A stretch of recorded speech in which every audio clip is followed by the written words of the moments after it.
Indian കുറ്റാന്വേഷണ ചരിത്രത്തിലെ ഏടുകൾ പരിശോധിച്ചാൽ ചോര മരവിക്കുന്ന കൊലപാതകങ്ങളും വമ്പൻ അഴിമതികളും നമുക്ക് കാണാൻ സാധിക്കും. എന്നാൽ ഒരു തുള്ളി രക്തം പോലും ചിന്താതെ, ഒരു വെടിയുണ്ട പോലും മുതിർക്കാതെ, കേവലം ബുദ്ധിശക്തിയും ആത്മവിശ്വാസവും മാത്രം ഉപയോഗിച്ച് ഒരു രാജ്യം മുഴുവൻ ഉറ്റുനോക്കുന്ന സുരക്ഷാ സംവിധാനങ്ങളെ നോക്കുകുത്തിയാക്കിയ ഒരു സംഭവമുണ്ട്.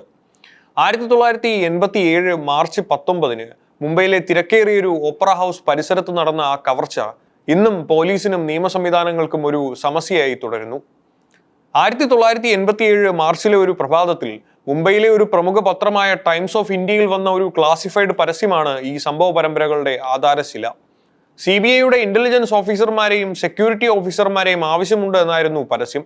സർക്കാർ ജോലി ആഗ്രഹിക്കുന്ന ഏതൊരു ഉദ്യോഗാർത്ഥിയെയും ആകർഷിക്കാൻ പോന്നതായിരുന്നു ആ വാചകങ്ങൾ.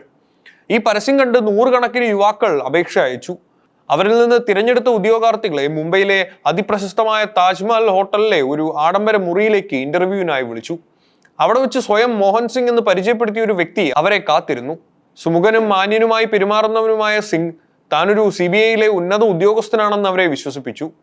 തനിക്ക് താഴെ ഒരു പ്രത്യേക സ്ക്വാഡ് രൂപീകരിക്കുന്നുണ്ടെന്നും അഴിമതിക്കെതിരെയുള്ള പോരാട്ടമാണ് ലക്ഷ്യമെന്നും അയാൾ അവരോട് പറഞ്ഞു.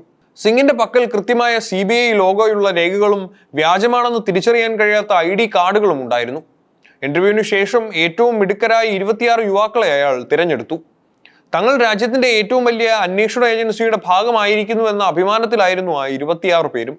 മുംബൈയിലെ ഓപ്പറ ഹൗസ് മേഖലയിലെ ഏറ്റവും വലിയ ജ്വല്ലറികളിൽ ഒന്നാണ് ത്രിഭുവർദാസ് ഭംജി സഫീരി. കോടികൾ വിലമതിക്കുന്ന വജ്രങ്ങളും സ്വർണ്ണാഭരണങ്ങളും അവിടെ എപ്പോഴും സ്റ്റോക്ക് ഉണ്ടാകും. മോഹൻ സിംഗ് തന്റെ ലക്ഷ്യമായി തിരഞ്ഞെടുത്തത് ഈ ജ്വല്ലറി ആയിരുന്നു. സാധാരണ ഒരു കവർച്ചക്കാരൻ രാത്രിയിൽ ഷട്ടർ തകർത്ത് ഉള്ളിൽ കടക്കുമ്പോൾ മോഹൻ സിംഗ് തിരഞ്ഞെടുത്തത് നട്ടുച്ചയ്ക്ക് രാജകീയമായ ഉള്ളിൽ കടക്കാനായിരുന്നു. മാർച്ച് 19 ഉച്ചയ്ക്ക് 1 മണിയോടെ താജ് ഹോട്ടലിൽ ഒത്തുകൂടിയ 26 ഉദ്യോഗാർത്ഥികളോട് മോഹൻ സിംഗ് ഒരു ട്രയൽ റെയ്ഡിനെ കുറിച്ച് സംസാരിച്ചു. അതീവ രഹസ്യമായി സൂക്ഷിക്കേണ്ട റെയ്ഡാണെന്നും ആരും സംശയിക്കരുതെന്നും അയാൾ കർശന നിർദ്ദേശം നൽകി.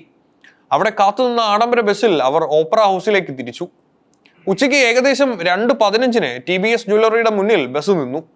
മോഹൻ സിംഗും സംഘവും അകത്തേക്ക് കടന്നു. ജ്വല്ലറി ഉടമയായ പ്രതാപ് സവേരിയുടെ അടുത്തേക്ക് നേരിട്ട് ചെന്ന സിംഗ് തന്റെ ID കാർഡ് കാണിക്കുകയും തങ്ങൾ CBIയിൽ നിന്നാണെന്നും ഷോപ്പിന്റെ സ്വർണത്തിന്റെ ഉറവിടത്തെക്കുറിച്ച് ചില സംശയങ്ങളുണ്ടെന്നും അറിയിച്ചു. മുംബൈ പോലീസിലെ ലോക്കർ ഉദ്യോഗസ്ഥർ പോലും CBI റെയ്ഡ് നടക്കുന്നുണ്ടെന്ന് കരുതി ജ്വല്ലറിക്ക് പുറത്ത് സഹായത്തിനായി തയ്യാറായി നിന്നു. മോഹൻ സിംഗിന്റെ ആത്മവിശ്വാസം കണ്ട് ആർക്കും ഒരു സംശയവും തോന്നിയില്ല. അയാൾ തന്റെ 26 ഉദ്യോഗസ്ഥർക്കും ഓരോ ചുമതലകൾ നൽകി. ഒരാൾ കൗണ്ടറുകൾ ശ്രദ്ധിക്കണം, മറ്റൊരാൾ ജീവനക്കാരെ നിരീക്ഷിക്കണം, വേറൊരാൾ ക്യാമറകൾ ഓഫ് ചെയ്യണം. അങ്ങനെ പോകുന്നു ആ നിർദ്ദേശങ്ങൾ. സിംഗിന്റെ നിർദ്ദേശപ്രകാരം ഷോപ്പിലെ എല്ലാ CCTV ക്യാമറകളും സ്വിച്ച് ഓഫ് ചെയ്തു. ജ്വല്ലറി ഉടമയെയും ജീവനക്കാരെയും ഫോണുകൾ പിടിച്ചു വാങ്ങി.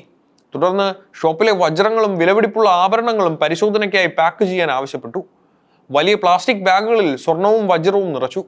ഓരോ ബാഗിന് മുകളിലും CBI ലോഗോയുള്ള സീലുകൾ പതിപ്പിച്ചു. ഏകദേശം 45 മിനിറ്റോളം നീണ്ട റെയ്ഡിനു ശേഷം മോഹൻ സിംഗ് തന്റെ സംഘത്തോട് പറഞ്ഞു, നിങ്ങൾ ഇവിടെ തന്നെ നിൽക്കുക, ഞാൻ ഈ ബാഗുകൾ CBI ഓഫീസിലേക്ക് മാറ്റാൻ മറ്റൊരു വാൻ കൊണ്ടുവരാം. അദ്ദേഹം ബാഗുമായി പുറത്തേക്ക് ഇറങ്ങി ഒരു ടാക്സി വിളിച്ച് അവിടെ നിന്ന് പോയി. അരമണിക്കൂർ കഴിഞ്ഞു, 1 മണിക്കൂർ കഴിഞ്ഞു, സിംഗ് തിരിച്ചെത്തിയില്ല. ജ്വല്ലറിക്കുള്ളിൽ നിന്ന് 26 യുവാക്കൾക്ക് എന്തോ കുഴപ്പമുണ്ടെന്ന് തോന്നി തുടങ്ങി. ജ്വല്ലറി ഉടമ പ്രതാപ് സവേരി അടുത്തുള്ള പോലീസ് സ്റ്റേഷനിൽ വിളിച്ച് തിരക്കിയപ്പോൾ അവർ പറഞ്ഞു, അത്തരമൊരു CBI റൈഡ് മുംബൈയിൽ എവിടെയും പ്ലാൻ ചെയ്തിട്ടില്ലെന്ന്. നടുക്കത്തോടെ ആ 26 പേരും ജ്വല്ലറി ഉടമയും തിരിച്ചറിഞ്ഞു അവർ ഒരു വമ്പൻ കവർച്ചയുടെ ഭാഗമായിരിക്കുകയാണ്. തങ്ങൾ ശമ്പളം വാങ്ങി ജോലി ചെയ്യുമെന്ന് കരുതിയ CBI ഓഫീസർ പോലും വ്യാജമാണെന്ന് അവർക്ക് ബോധ്യമായി. മോഹൻ സിംഗ് എന്ന് പറയുന്ന വ്യക്തി ഏകദേശം 30-35 ലക്ഷം രൂപയുടെ ആഭരണങ്ങളുമായി കടന്നു കളഞ്ഞു. ഇന്നത്തെ മൂല്യം വെച്ച് നോക്കുമ്പോൾ അതിന് കോടികൾ വില വരും. മുംബൈ ക്രൈംബ്രാഞ്ച് കേസ് ഏറ്റെടുത്തു. ഇന്ത്യയിലെ ഏറ്റവും മികച്ച ഉദ്യോഗസ്ഥർ മോഹൻ സിംഗിനായി വല വിരിച്ചു. എന്നാൽ അയാൾ ഒരു പടി മുന്നിലായിരുന്നു. അന്വേഷണത്തിൽ കണ്ടെത്തിയ ഞെട്ടിക്കുന്ന വസ്തുതകൾ ഇവയായിരുന്നു. മോഹൻ സിംഗ് താജ് ഹോട്ടലിൽ നൽകിയ പേരും വിലാസവും പൂർണ്ണമായും വ്യാജമായിരുന്നു. അയാൾ ഉപയോഗിച്ച ഫോൺ നമ്പറുകൾ ഒന്നും തന്നെ അയാളിലേക്ക് എത്താൻ സഹായിച്ചില്ല. പിടിയിലായ 26 പേരും യഥാർത്ഥത്തിൽ വഞ്ചിക്കപ്പെട്ടവരായിരുന്നു. അവർക്ക് മോഹൻ സിംഗിനെ കുറിച്ച് അയാൾ പറഞ്ഞു കൊടുത്ത വിവരങ്ങളല്ലാതെ മറ്റൊന്നും അറിയില്ലായിരുന്നു. മോഹൻ സിംഗ് ആഴ്ചകളോളം ജ്വല്ലറി പരിസരത്ത് നിരീക്ഷണം നടത്തിയിരുന്നു എന്ന് വ്യക്തമായി. ജ്വല്ലറിയുടെ ഘടനയും സെക്യൂരിറ്റിയും അയാൾക്ക് മനപ്പാടമായിരുന്നു. പോലീസ് വിമാനത്താവളങ്ങളിലും റെയിൽവേ സ്റ്റേഷനുകളിലും തിരച്ചിൽ നടത്തിയെങ്കിലും മോഹൻ സിംഗ് ആകാശത്തിലേക്ക് പറന്നതുപോലെ അപ്രത്യക്ഷനായി. അയാൾ കവർച്ച ചെയ്ത ആഭരണങ്ങൾ എവിടെയെങ്കിലും വിൽക്കാൻ ശ്രമിക്കുമെന്ന് പോലീസ് കരുതിയെങ്കിലും അത്തരമൊരു സൂചനയും ലഭിച്ചില്ല. ഈ കവർച്ചയെ വിശകലനം ചെയ്യുന്നവർ പറയുന്നത് മോഹൻ സിംഗ് ഒരു സാധാരണ കുറ്റവാളിയല്ല എന്നാണ്. അയാൾക്ക് മനുഷ്യ മനഃശാസ്ത്രത്തെക്കുറിച്ച് വലിയ ധാരണയുണ്ടായിരുന്നു.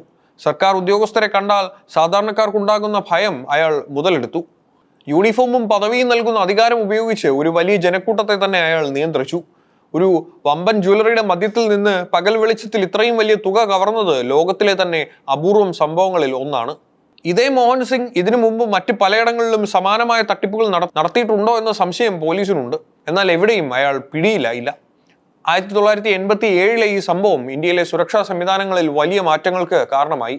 ബാങ്കുകളിലും ജ്വല്ലറികളിലും റെയ്ഡ് നടത്താൻ എത്തുന്ന ഉദ്യോഗസ്ഥരെ തിരിച്ചറിയാൻ, രേഖകൾ പരിശോധിക്കാനും അത്തരം നീക്കങ്ങൾ പ്രാദേശിക പോലീസ് സ്റ്റേഷനിൽ അറിയിക്കാനുമുള്ള കർശന നിർദ്ദേശങ്ങൾ വന്നു.